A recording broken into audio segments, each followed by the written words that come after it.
שלום, אני שירה, אני מאמנת לחיים ולזוגיות, ואני מזמינה אתכם לסדנה זוגית. אתם בטח מכירים את זה כמוני, שאנחנו ביום יום מאוד מאוד עמוסים. יש לנו את העבודה, יש לנו את הבית, יש ילדים, יש סידורים, וכמעט ולא נשאר לנו זמן למערכת יחסים שהיא כמעט הכי חשובה, למערכת יחסים הזוגית. ובעצם אני מזמינה אתכם לבוא ולהקדיש זמן למערכת יחסים הזו. ולהיזכר ברגעים האלה של הקרבה המאוד גדולה שהייתה ביניכם. להיזכר בחלומות שהיו לכם. בשלב הזה של הזוגיות שרציתם ממש לבלות כל רגע ביחד.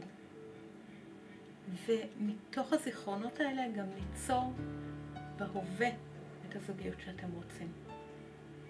ליצור זוגיות שהיא מקום של קרבה, מקום שמרגיש לכם בטוח, שאתם יכולים לשתף לעומק אחד את השני, ומה שעובר עליכם, שכל אחד מכם גדל לכיוון שלו, ואתם עושים את זה ביחד ומתוך שיתוף, ומתוך למידה כל הזמן אחד של השני. כי אתם יודעים, אנחנו אנשים ואנחנו משתנים לאורך השנים.